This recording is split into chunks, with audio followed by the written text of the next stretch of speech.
Welcome back to another episode of the Educational AD Podcast. We'll be right back with today's guest. First, we want to give a shout out to our two podcast partners, the Global Community of Women in High School Sports and We Coach. These are two great organizations that you should really be a part of. So check out We Coach and the Global Community of Women in High School Sports. Now let's have a quick word from our podcast sponsors. We want to say thanks to our good friends at Sideline Interactive, indoor scoring tables and video boards. You heard me say that we've got a Sideline Interactive indoor scoring table in our gym, and it's just fantastic. We use it for home games, but we also use it for pep rallies, for signing ceremonies. It's tremendously versatile, and these products not only generate income for your department, but they also create the ultimate game day experience for your students. Go to sidelineinteractive.com and schedule a live web demo and see their tables and boards in action. That's sidelineinteractive.com. We also want to say thanks to Hometown Ticketing. Hometown has recently acquired Ticket Spigot, and together they're going to provide stronger and even more comprehensive digital ticketing and event management software.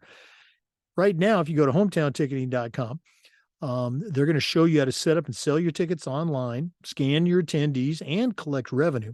And every step of the way, you'll have a dedicated client success manager. Go to hometownticketing.com. They'll show you how to sell your tickets online for things like school dances, school plays, even concerts and graduation. You can find it all at hometownticketing.com. Simple and easy online ticketing. We also want to say thanks to our good friends at Snap. Go to snapraise.com or onsnap.com and check out their entire suite of platforms designed to help athletic directors just like you.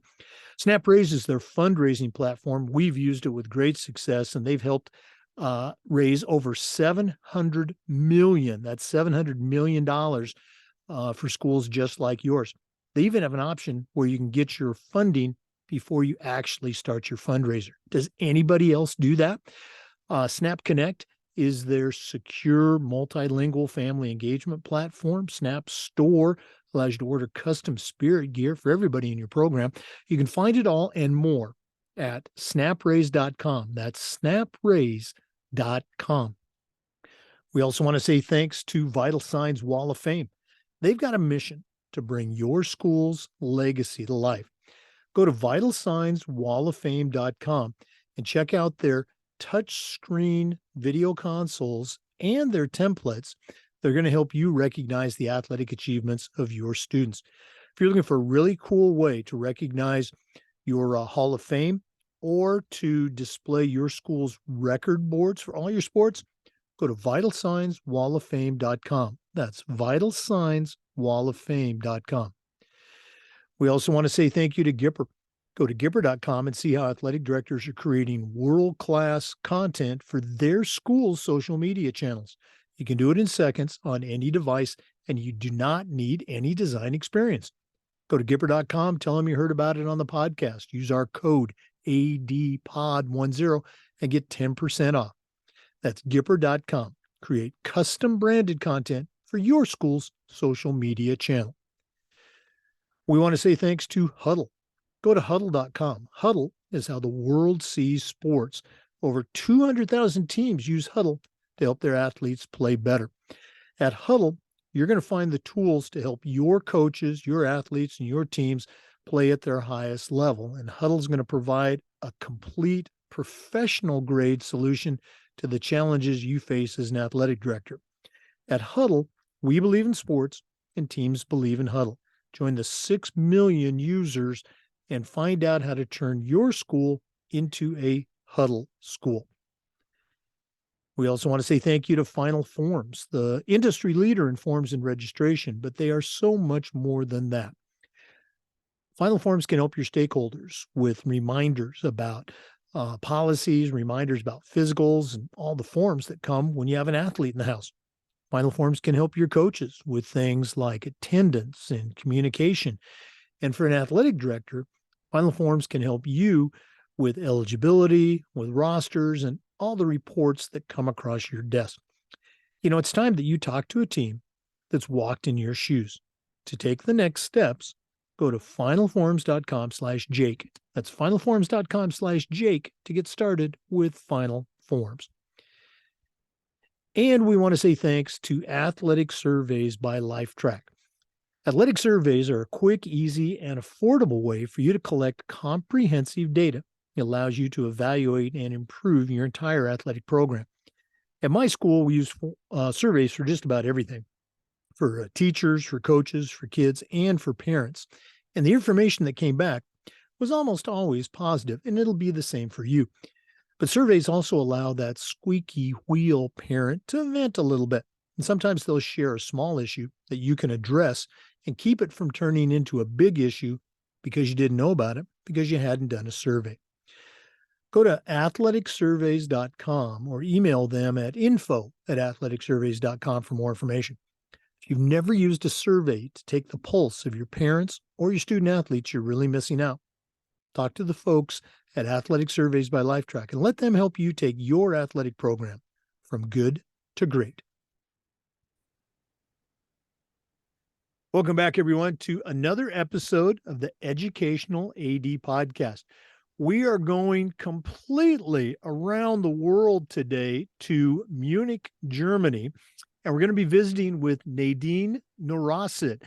I came across Nadine's profile on LinkedIn a while back, and I was just intrigued. She has an incredible athletic background as an athlete, as well as a coach. She's a scientist, a researcher, and she's also the head football coach for the Munich Cowboys of the German Football League. Nadine Nurasyid, welcome to the Educational AD Podcast. Thank you so much for the invitation. Happy to be here. We appreciate you spending some time. I know you're incredibly busy. Our listeners are going to get to hear about all the different things you're doing. So let's go and jump right in. We always like to let our listeners have a chance to get to know our guests. So give us a little bio, where you were born, where you grew up, sports, I guess, as you're growing up. Maybe take us up through your college and university years, and we'll take a quick break, and then we'll come back and hear more about your early, coaching career. But what's the Nadine Nurasyid origin story? All right. I live in Munich, and I was born in Munich, born and raised in Munich, and I started with sports when I was 2.5 years old. I saw ballet on the TV, and I said to my mom, I want to do this. And she was like, I don't think so. And I was I gonna do this. So I started with ballet, did some martial arts, played soccer.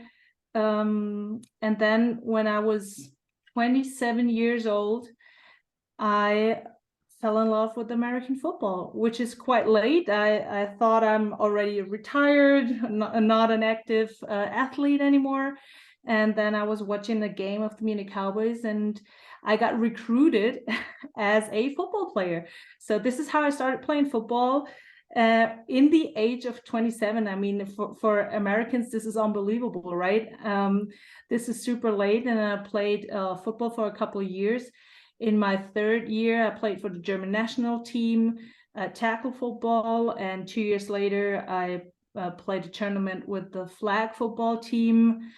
And but after that, I really retired, because then I was already in the beginning of my 30s and started with my coaching career. But yeah, I started with sports when I was 2.5 here in Munich. Let's go back to some of those early years, because obviously in the European model, sports is done more through clubs rather than how it is in the States, mostly through the school system, although, the club system is certainly growing. What was that like? What were some of those early experiences? Maybe, 14, 15, 16, what kind of sports were you doing, and how was that in that club environment? Yes, like you said, it's very different to the States. Our sports system is not affiliated to education at all. And sports is the first thing you're not allowed to do when you don't do your homework, right? Because it's always okay, school is first, and you do sports in your free time. So, for example, when I started with ballet, that was like private classes.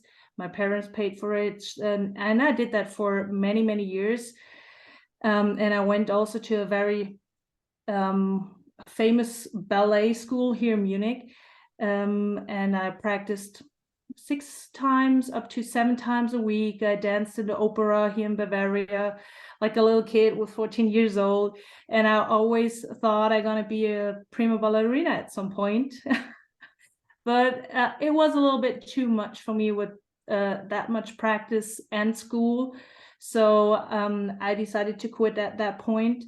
And later on, I found myself in soccer, and that's the same thing. So we have PE in school, and there's no advertisement, no nothing, no affiliation to sports. You just need to like go around and find the sports you want to do. And in my case, I was playing soccer on the streets with friends, and then a soccer coach came by. I think he was on his bike, and he stopped and he's like, "Do you want to play soccer?" And yeah, so I checked soccer out, went to the club, and here we have to pay those membership fees. So whenever you do sports, you need to be a club member. And in school, we only have PE. So whenever you want to be competitive or want to take part in a competition, you need to be in a club. So I was in that soccer club, in that specific soccer club, where I started playing with 14, almost 10 years. And then and then I moved. So this is actually why I stopped playing soccer, because I was not with the club anymore and couldn't find another one. So yeah, and then it brought me all into fitness. So I was a fitness coach and a group fitness instructor for many years. I gave like 10 to 15 classes a week, and that was what I did before I fell in love with football. Okay. One more quick question. I do want you to share with our listeners your university background, your training, because it is fairly significant. But back when you were still in the club soccer circuit, you were a kid. In the United States, most of our parents, they're great parents, but we have those parents that in the States we work with. What's the parent input or relationship from your experience in the club system? Do the parents behave themselves, or do you have knucklehead parents that are trying to tell the coach how to coach their kid?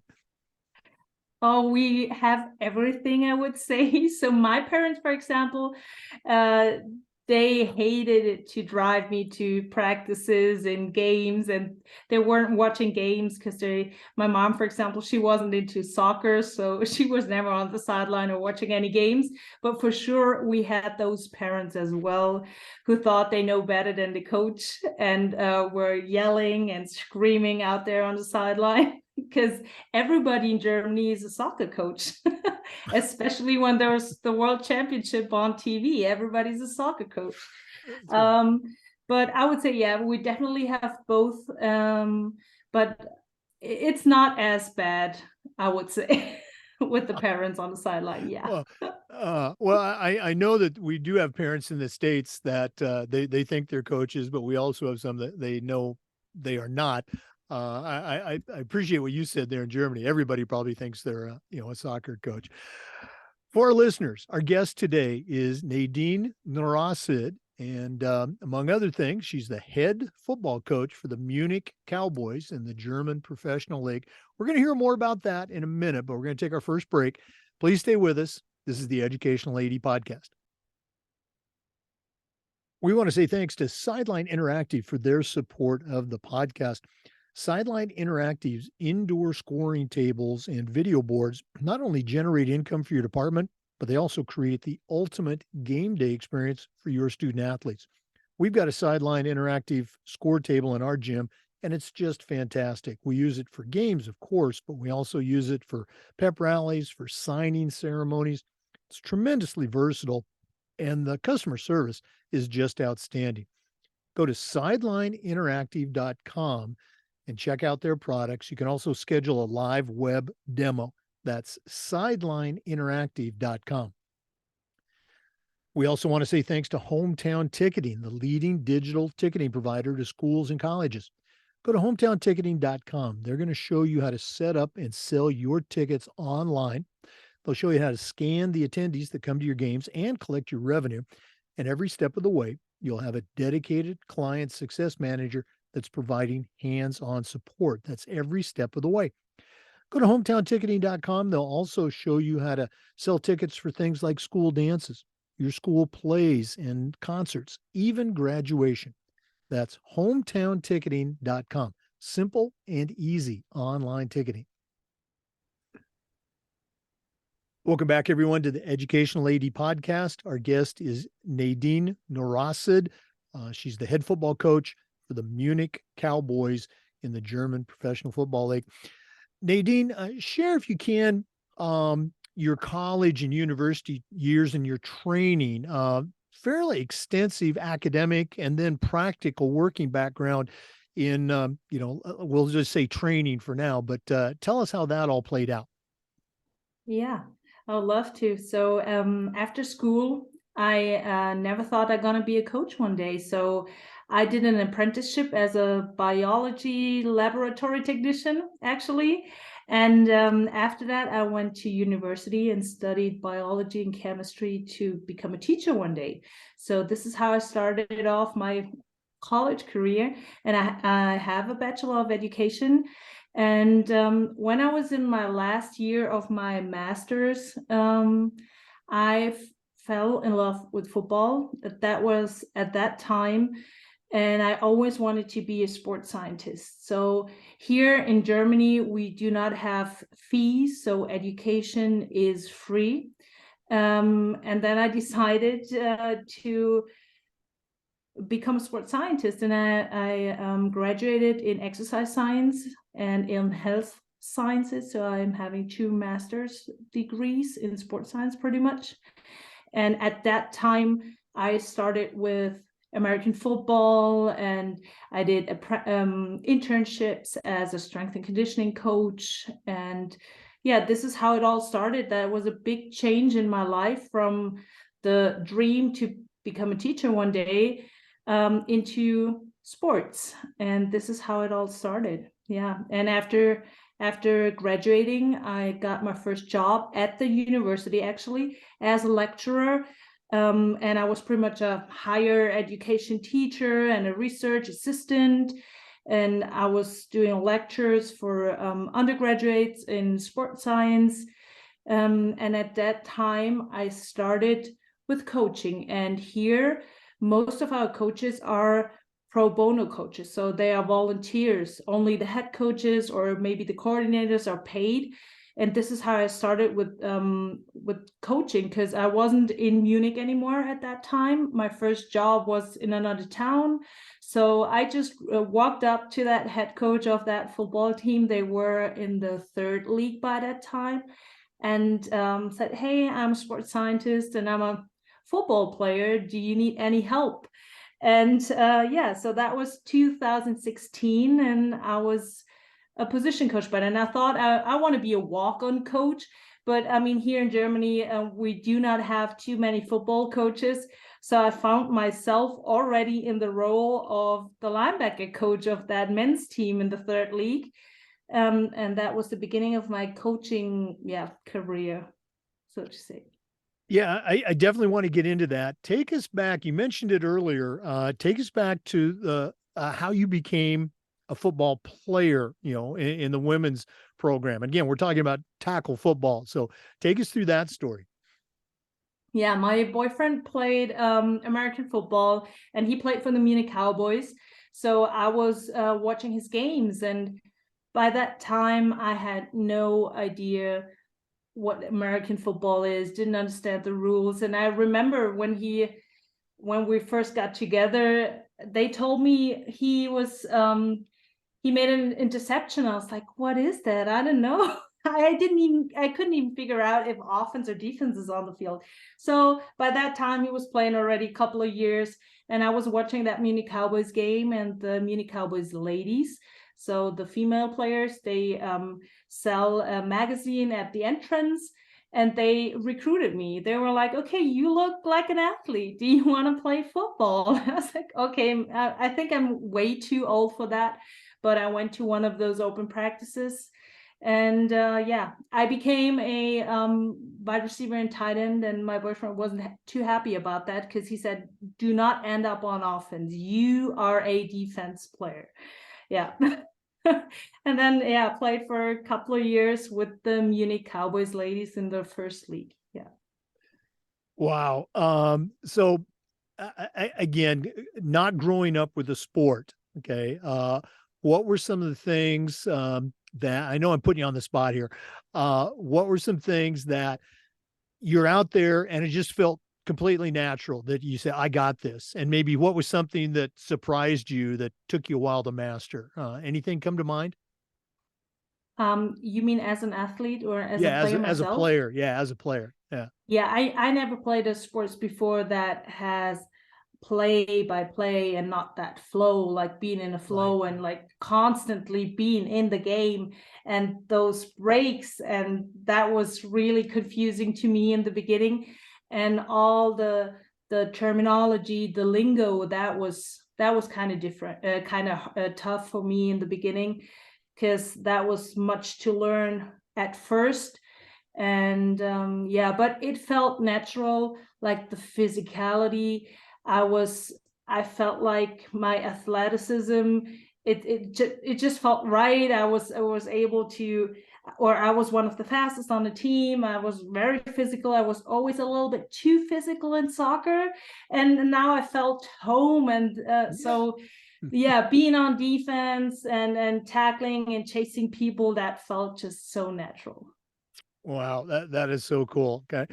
Once again, for our listeners, our guest today is Nadine Nurasyid. She's the head football coach for the Munich Cowboys in the German Football League.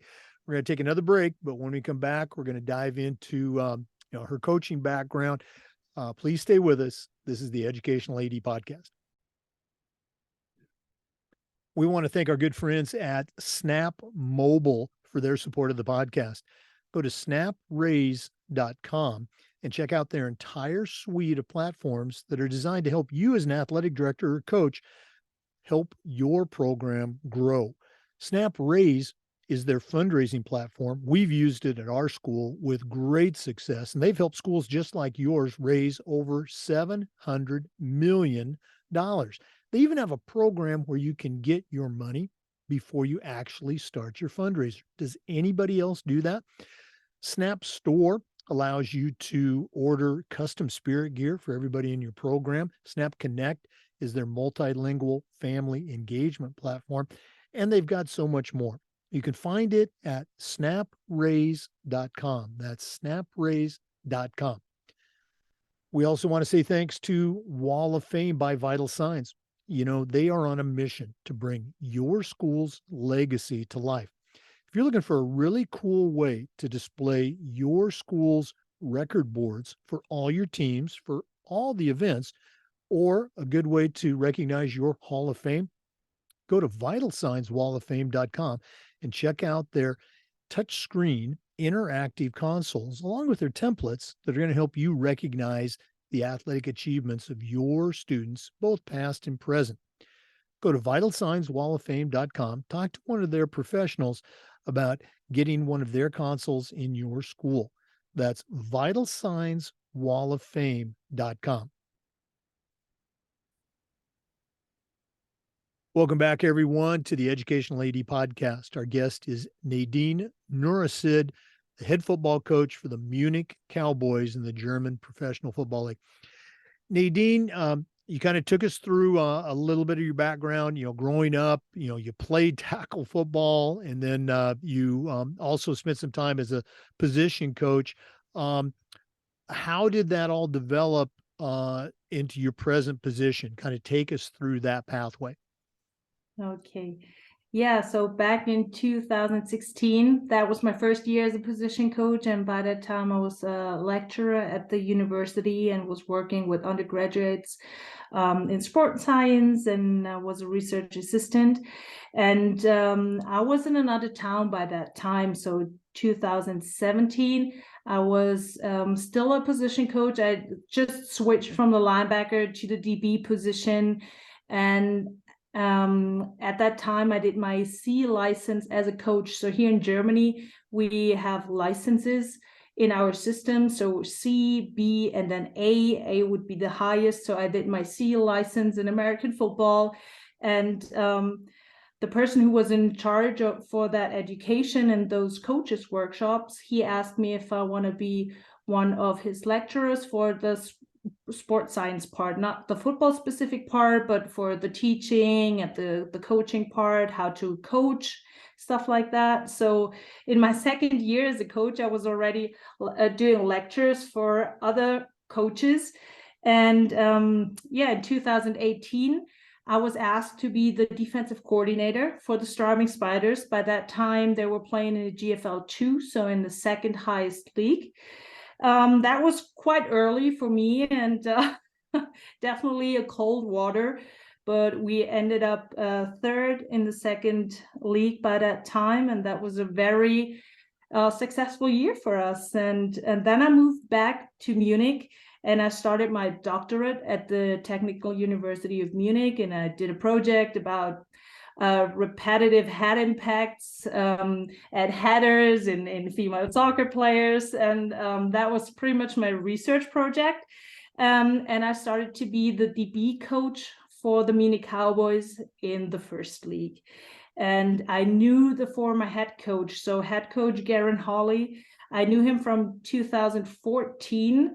That was one of those years when I was playing myself, right? And he was already here as a defensive coordinator. And then he went back to the States and coached in the States and in other countries in Europe. And then 2019, he was back as the head coach, and he wanted me on his staff. So I was super happy to take the job as the DB coach. But like job, I mean, we're talking about volunteering still. But 12 games, 12 regular season games, and 2 times practice per week. So 2019, I was the position coach. And 2020, we all know we didn't play a season because of COVID. 2021, we had a season, and in the middle of the season, I needed to take over the defensive coordinator position, as our head coach and defensive coordinator left us for a job in the States. So he got a good job offer at a college back home, so totally understandable. And yes, someone needed to step up. If you would ask me if I felt ready, I would say no, but I did it anyway. So I took over as the DC in the middle of the season, and we played the quarterfinals. Unfortunately, lost the quarterfinals that year. And 2019 or 2019 to 2021, I was also the sports director for the Munich Cowboys. So I was working full time. I was the position coach, and I spent I would say 35 hours a week on being a pro bono sports director for the club as well. So yeah, I was quite busy, and I kind of worked myself into that position. And one of our biggest achievements at that time was we have 2 men's teams. So one in the German Football League, the highest league, and then our second team in the third league. It's supposed to be, I would say, our farm team, but by that time, both teams were not very, or were working against each other. So what I did, I unified the men's program pretty much, and now we're all working together. Means we practice together, we are one coaching staff, we're having the same terminology, same playbook. So that makes the transition easy for our guys from the third league up to the GFL, and also from U19 up to the men's program. That was a big achievement, I would say, and a lot of work. I think, our listeners, mostly athletic directors, but a lot of those come from the coaching background. I think they would agree that unifying the programs and getting that common language is certainly what we would call a best practice, the way to do things. Um, I've got I guess I have the advantage over our listeners. I've read some of the articles, chronicling the season and articles about you. Um, and during that period where, your head coach had left and they were, considering how do we move forward, the articles were very clear that you had a number of players that stepped forward, spoke to the front office and said, we want, Coach Nurasyid to, be the head coach. Um, you've been doing this for a long time, and I've got a point here. I'm going to get to it in a minute. If you can coach, you can coach. It doesn't matter, man or woman or whatever. But obviously, a woman in a traditionally man's sport, how was that? I guess globally, were you given, like they're going to give any coach one day to prove themselves? Did they give you that day? Obviously you did, but how was that taking over? It was such an easy and smooth transition. So, because the players, they knew me for a while, for a couple of years. So I never had to prove myself, I would say. So that was super easy for me to take over that job.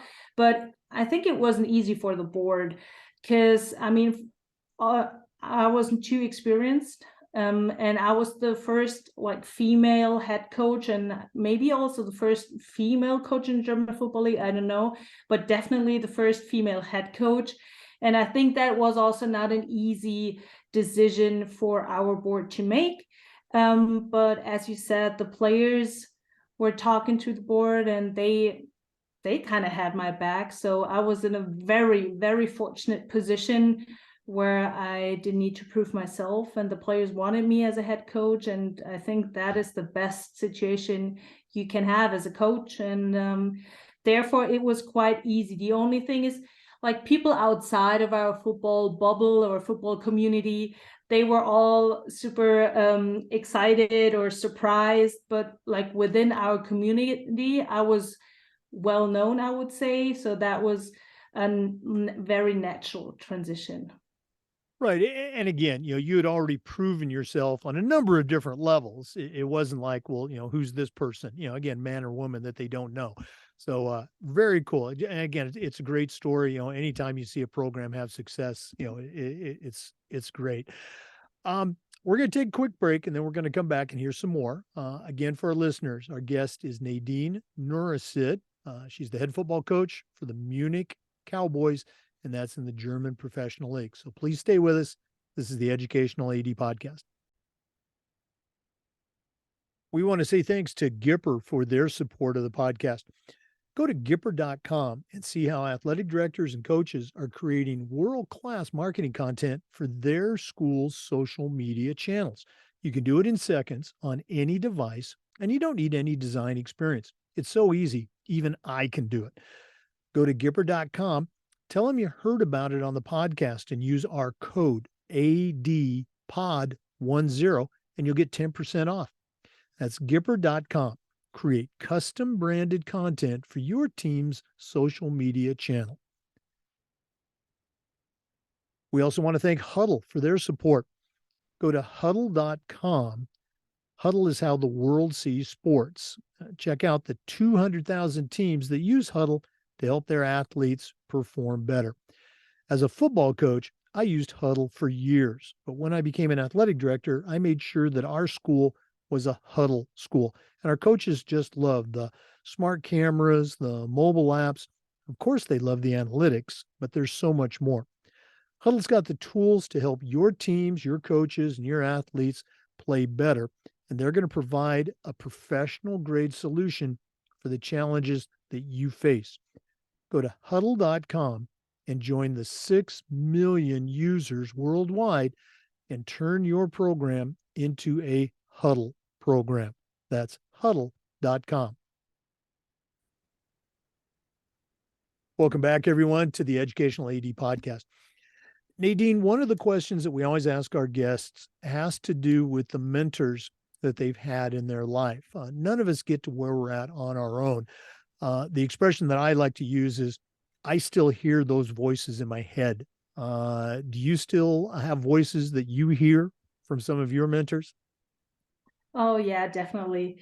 So yeah, one of the first ones was Coach Hanselmann. He was the guy who offered me to do lectures for coaches, and this is how I got into all that education for German American football coaches at the C license level, B license, and whatsoever. Nowadays, I'm a speaker at coaches conventions, and this is just great. So he started all this. So he was definitely one of my mentors, and we're still in contact. We're still friends, as well as our former head coach, Garen Holly.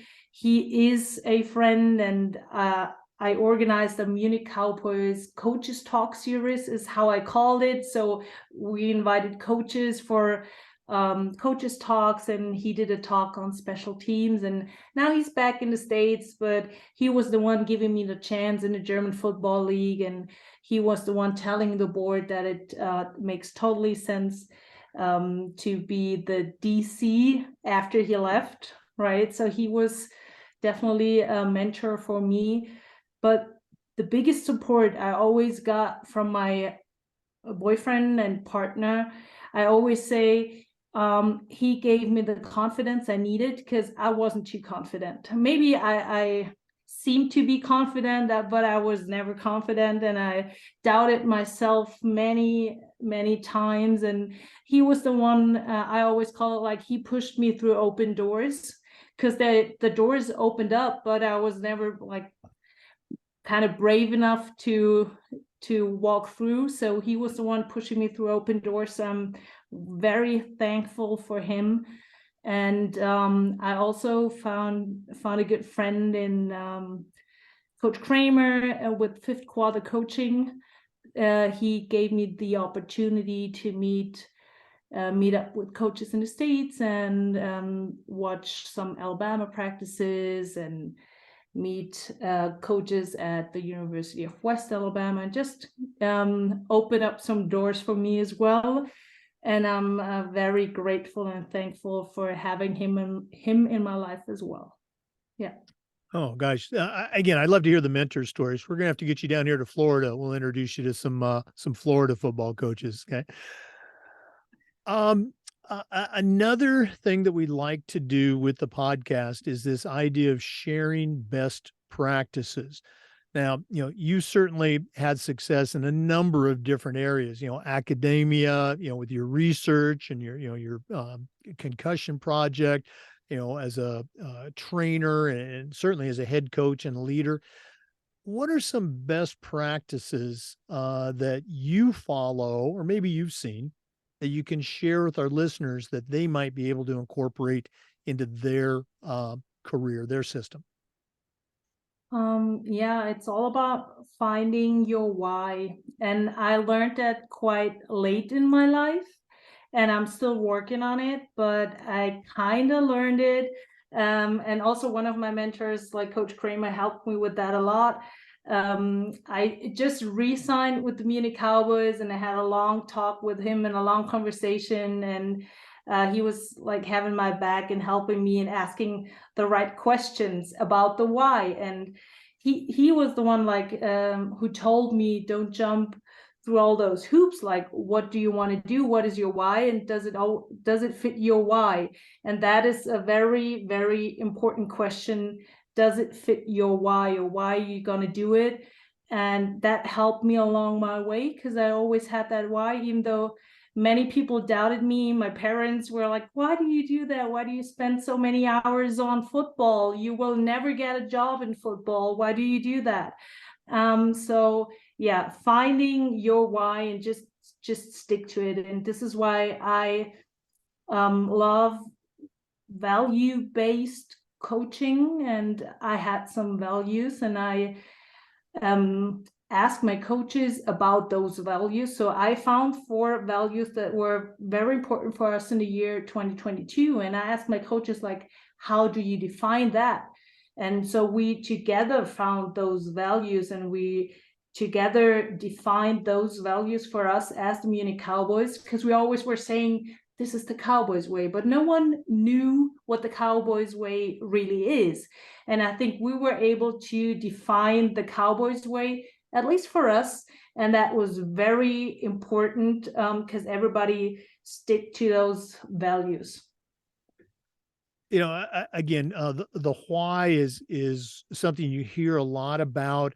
I think some people make the mistake of, okay, they have their why, but then they don't have their what. You know, they don't go out and execute it. And it sounds like you guys did that with your team. Once you establish those 4 principles and I assume shared them with your players, how long did it take before you started to see an impact, some results of that? Pretty early, I would say, after a couple of weeks already. And we did that thing with the wristbands, and we had our standards on that wristband. Like, I mean, everybody knows those, right? But it was so important for us. And the first thing I recognized was that all the players were wearing that wristband. And I was surprised by that, because I thought, oh, maybe it's not that important for them. It's just a gimmick. But it wasn't. It was important for them. And they were holding other players accountable. And I heard that when they were talking to each other, like, hey, coach said you need to be committed. Hey, coach said this is important. This is important. And that happened after a couple of weeks already. And everybody knew the standards, and they were so bought in. And yeah, that was just, when I look back, it's really, I'm really happy about that. Yeah, I'm really proud that we achieved that. Yeah. Well, when you see and hear your players, you know, doing that, you know, showing that kind of leadership, you know, you've got them won. You know, that's when you know you've got that overused word, that culture. You know, you've got what you want. Nadine, we'll do this again at the end of the podcast, but if one of our listeners wanted to reach out and pick your brain on some leadership, organization, even some football stuff, what's the best way that they can get a hold of you? Via email and my Instagram account. I think that's the easiest. We're not so into Twitter. But yeah, my Instagram account is nadine.nurasyid. And my email would be nadine.nurasyid@munich-cowboys.de. Okay. And I'm sure they can get a hold of you on the Munich Cowboys website, and like you and I connected on LinkedIn. Okay. Exactly. Okay. All right. Our guest is Nadine Nurasyid. Okay. And we will take another quick break, but we're going to be back with some more. This is the Educational AD Podcast. We want to say thank you to Final Forms for their support of the podcast. Final Forms is the industry leader in forms and registration, but they are so much more than that. Final Forms can help all of your stakeholders with reminders about your program, reminders about policy, reminders about physicals, all the forms that happen when you have an athlete in the house. Final Forms can also help your coaches with things like attendance and communication. And for athletic directors, Final Forms can help you with eligibility, with rosters, and all the reports that come across your desk. You know, it's time that you talk to a team that's walked in your shoes. To take the next steps, go to finalforms.com/Jake. That's finalforms.com/Jake to get started with Final Forms. Welcome back, everyone, to the Educational AD Podcast. Nadine, you and I were talking during the break, and you shared, your perspective on how you like to put together a coaching staff, which I just thought was very cool and something our listeners should hear. Can you share that? Oh yeah, absolutely. I would love to. I'm very proud of my coaching staff, and we're everything besides homogeneous. No, that's not the right word.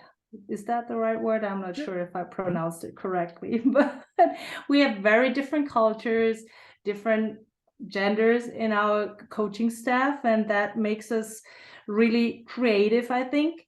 And but what I'm looking for in a coach when we get coaches, because we're in a difficult or a very unique situation that only the head coach or maybe the coordinators are employees and are paid coaches, while all the others are volunteers. But I ask them for doing notes on huddle, tag video, be at the practice field twice a week, do meetings, talk to your players, be the first point of contact for your players. So I'm asking a lot, even though they have full-time jobs, families, and whatsoever.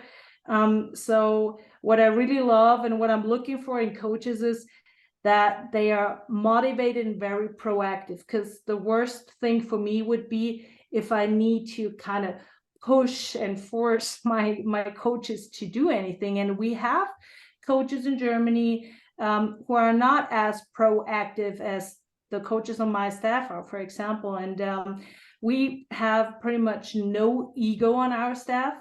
I mean, every person, every individual has an ego. That is normal. But I would say, like, in our coaching staff, there's pretty much no ego. They are very analytical. So whenever we communicate, it's important that we don't hear all those emotions, right? We hear only the true message. And we're all working for that one same goal. And those coaches are really leading by example, because our players are, you said professional league, we're semi-pro, so our players are also not paid. Some of our players pay membership fees, but we also have pros who are paid for sure. So, and if our coaches who are volunteers as well lead by example, the players will follow as well. So that's a very different dynamic than you have in the States, right? So we have volunteer coaches and also unpaid players. And so therefore, it's really important that they have no egos and that analytical mindset. And we're going to find the right person and people for our coaching staff. So we are very different, very young, talented coaches who are more the scheme guys, up to like older coaches who've been head coaches before, who've been coordinators for years. And I, for example, really appreciate that they respect me as a head coach, even though they were head coaches for many years. And that's just great. But we have so much different experience in that staff. And I think that makes us as a group successful. So yeah. And what I like, or what I need with the coaches, is not only that they need to be knowledgeable for sure, but that they also share knowledge. So whenever you share knowledge, you open up yourself to the listeners. You're kind of vulnerable, because someone can ask you a question you can't answer maybe, but that's okay. That's normal as well. So I think whenever someone shares knowledge, that's the next big step. And that is something I'm looking for in my coaches. And we also try to have a safe environment where we all can grow, because none of us grew up with American football. We're all learning, and we will never stop learning. So, and as long as we keep that mindset, I think we can be a productive coaching staff. Wow. Really cool stuff. And I understand, your coaches, as you said, many of them, the assistants, they're volunteers. I think some of our listeners that started out as assistant coaches here in the States, there is a stipend usually, but they would say it's not very much. They're barely more than volunteers, depending on where they're coaching at. Really, really cool stuff. Nadine, this has just been great. I wish we had a lot more time, but we're not done yet. We always like to wrap up with what we call the athletic director's toolbox. Now, we've already established you certainly know your way around the world of athletics, but we're going to take a quick break and hear from Athletic Surveys. And when we come back, I'm going to challenge you to send out a brand new athletic director, or we could say a brand new head coach, on their very first job, but I'm only going to let you put 3 things in their toolbox. So we're going to hear from Athletic Surveys. And when we come back, we're going to find out what Nadine Nurasyid is going to put into her athletic director toolbox. Please stay with us. We want to say thanks to Athletic Surveys for their support of the podcast and sponsoring the AD Toolbox segment. Athletic Surveys are a quick, easy, and affordable way for you to collect comprehensive data that allows you to evaluate and improve your entire athletic program. At my schools, we use surveys for just about everything, for teachers, for coaches, for kids, and for parents.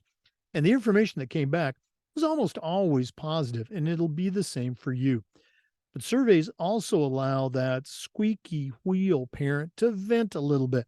And sometimes they're going to share a small issue that you can address and keep it from turning into a big issue because you didn't know about it because you didn't do a survey. Go to athleticsurveys.com or email them at info@athleticsurveys.com to get started. If you've never used a survey to take the pulse of your parents or your players, you're really missing out. Talk to the pros at Athletic Surveys by Lifetrack and let them help you take your athletic program from good to great. Well, it's that time of the podcast. We have been visiting, and it's been a fun visit for me, with Nadine Nurasyid. She is the head football coach for the Munich Cowboys in the German Football League. If you've been listening, you've heard what a great background she has in sports. But right now, I'm going to challenge her to send out a brand new AD or maybe a brand new head coach on their very first job. But I'm only going to let her put 3 things in their toolbox. Nadine, what 3 items are going to go into your new athletic director toolbox? So the first will be communicational skills. I always tell my coaches, there's that quote, communication is oxygen to relationships. Communication is not about speaking what we think. Communication is about ensuring others hear what we mean. And this is how I start off when we have new coaches on board. So communication is such an important skill. And I don't know if we ever will be like really skilled in that. And for us, for example, we're in off season, we're building a new coaching staff. So we're in that storming phase. So communication is still tough right now. We try to get to know each other a little better, but till the very end, communication is the number one thing for me as a head coach, I would say. And number 2 would be organizational skills. We always need to have a plan. Always. We need to, we need to prepare to improvise, right? So we always need to have plan A, B, C. And whenever you do not have plan C, you're going to need it. So have plan C ready every single time. So that's an important thing for me. And the third and last one is self-reflection. And that is something that was very overwhelming for me because you need to self-reflect all the time. And I got a lot of feedback. I didn't know how to process and how to take that on, and how do I see myself? How do you see other coaches, me as a coach, or the players? What do they see in me? And there's a lot of self-reflection we need to do day in, day out. And it's exhausting and it can be overwhelming, but we cannot stop because we need to keep improving ourselves. Oh, wow. I love those ones. The self-reflection part I think it's probably one of the most important ones, but it's also one of the most challenging things to do to, put that lens on ourselves. Nadine, this has really been cool visiting with you. If one of our listeners wants to reach out and pick your brain a little bit more, and listeners, I think you got a great resource here. What's the best way that they can get a hold of you? Just check my Instagram account, go on the Munich Cowboys website. There you're going to find my email, nadine.nurasyid@munich-cowboys.de. Okay. And again, Nadine's also on LinkedIn, which is how we connected. Nadine, all the best moving forward. I know your season is going to be coming up, here later in 2023. And thanks so much for spending time with us on the Educational AD podcast. Thank you so much. Okay. For our listeners, remember the Zoom recordings of every interview get uploaded to the Educational AD Podcast YouTube channel. We appreciate you listening today. Come back just about every day for new content on the Educational AD Podcast, and go Cowboys.